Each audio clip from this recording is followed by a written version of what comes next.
Salut tout le monde! Je vois bien dans les magasins de producteurs que les clients se jettent toujours sur les cerises les plus foncées. Du coup, ça m'a donné l'idée de vous faire une petite vidéo sur le code couleur de la cerise et puis de vous prévenir de faire attention aux apparences. Allons-y, c'est parti!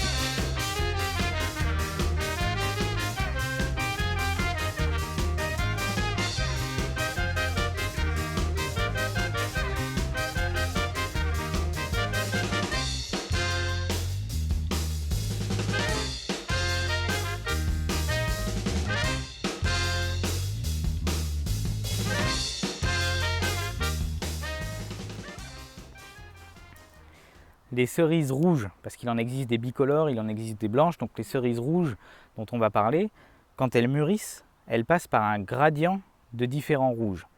Et ce gradient-là a été numéroté par le CTIFL. Et cette numérotation, elle est intéressante parce que pour chaque variété, on va avoir par gradient un taux d'acidité associé, un taux de sucre associé et une fermeté associée. Là, je vous ai préparé un petit panel de cerises pour avoir un peu toutes les couleurs. On va regarder ça. On voit bien ici, enfin j'espère qu'on voit bien ici le dégradé de couleur que traverse la cerise rouge quand elle mûrit. Là, l'exemple il est pris sur la variété Vanne. J'ai essayé de chercher un peu toutes les couleurs sur la variété Vanne. D'ailleurs la 7, j'en ai pas trouvé en Vanne, donc du coup je suis allé chercher la 7 sur une autre variété, la variété New Moon. Le code couleur du CTIFL, il va de 1 à 7. Le 1 c'est le blanc, le 7 c'est le noir parfait. Ici, là, dans notre exemple, on est sur du 3, 4, 5, 6, 7. Il y a un mythe autour du fruit qui consiste à penser que plus le fruit est mûr, plus il est bon. Mais évidemment, c'est quand même un peu plus subtil que ça. Toutes les variétés rouges passent par ce code couleur, mais elles n'ont pas toutes le même stade optimal de récolte. Concernant la Vanne, par exemple, qui est l'exemple qu'on a ici, son stade optimal, c'est le stade 5 ici. Donc on va la récolter sur cette couleur 5. À partir du stade 6, elle devient légèrement en surmaturité. Qu'est-ce qu'un fruit en surmaturité? C'est un fruit qui va être certes très sucré parce que le sucre continue d'augmenter au fur et à mesure du mûrissement du fruit, mais c'est un fruit qui va commencer à perdre beaucoup de fermeté déjà. Et la fermeté sur la cerise, ça participe au plaisir gustatif. Et c'est un fruit qui va commencer aussi à perdre un peu de goût, surtout parce que l'acidité sera plus suffisante pour relever le sucre. Parce que, à contrario d'une idée reçue, l'acidité baisse assez peu quand le fruit mûrit.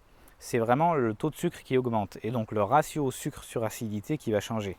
Et c'est ça qui fait que la cerise est douce ou acidulée ou acide. Donc suivant les variétés, pour avoir un plaisir gustatif maximal, on ne va pas forcément aller chercher le plus gros taux de sucre ou le minimum taux d'acidité. C'est l'équilibre entre les deux qu'on va aller chercher. Sachant que pendant la récolte, en réalité, notre référence c'est notre goût. On les goûte, les cerises, pour savoir si elles sont bien comme on a envie de les voir en magasin, pour savoir si elles sont bien bonnes. Et évidemment, une cerise en surmaturité, c'est une cerise dont la conservation va devenir très mauvaise et donc vous n'allez pas pouvoir en profiter sur plus d'1 ou 2 jours. À mes yeux, la variété Burla, elle représente assez bien ce problème, c'est-à-dire qu'il y a beaucoup de gens qui en ont dans leur jardin et qui la ramassent vraiment très foncée. Le problème, quand elle est aussi foncée, c'est qu'elle devient très molle. Elle perd sa fermeté extrêmement rapidement. Et donc, bien sûr, c'est une question de goût, mais dans la mesure où le taux d'acidité reste relativement stable, certes le taux de sucre continue d'augmenter, mais le goût il est déjà vraiment bien là quand on est au code 5. Quand elle est toute molle, il n'y a plus rien à manger, il n'y a plus rien à croquer quoi. Donc un producteur en vente directe, il va avoir plutôt tendance à aller la chercher 5 voire 6 pour avoir quand même une cerise où on a l'impression de croquer quelque chose dans la bouche quoi. La variété New Moon, c'est un peu l'extrême inverse. C'est une cerise, on la ramasse de toute façon noire, elle reste très ferme, mais elle reste un peu fade, relativement acide. Et donc, en magasin, elle va se vendre très très bien, tout le monde va se jeter dessus parce qu'elle est noire, alors que même code 7, elle est incomparable à une Burla code 5. Petit aparté pour dire que tout ça, c'est sur le papier, c'est la théorie. Parce qu'en fait, vous voyez que dans les caisses, il y a quand même une hétérogénéité de couleurs, parce qu'on compose avec la réalité de la météo, la réalité du climat, du nombre de récolteurs disponibles, du temps disponible, des insectes qui nous mettent parfois vraiment la pression. Et donc on essaye surtout de s'approcher au maximum de ce que je vous dis.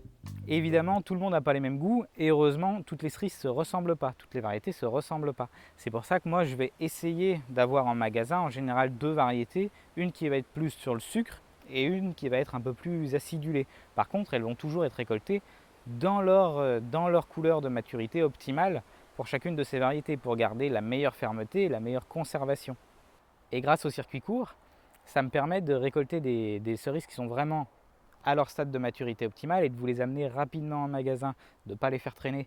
Et donc du coup, ça c'est vraiment chouette parce qu'en circuit long, surtout quand ça part à l'export, les producteurs qui travaillent à l'export, ils ont tendance à récolter pour le coup un coup de maturité en dessous, un code couleur en dessous, parce qu'elle va tenir plus longtemps, elle va avoir une meilleure fermeté, elle va tenir mieux en frigo. Mais en vente directe, en général, on n'a pas besoin de faire ça. Donc on vous les récolte le mieux possible. Bon, j'espère que vous aurez appris des choses sur la maturité de la cerise. J'espère que vous ferez un peu moins confiance à la couleur de la cerise. Sur ce, je vous dis à très bientôt pour une prochaine vidéo. Salut!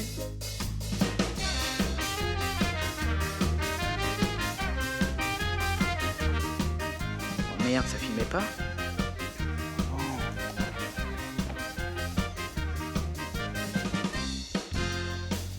Oh merde, c'est quoi qui filmait pas? Radiant de couleur rouge. Oh putain, mais c'est pas possible. Je vais pas y arriver.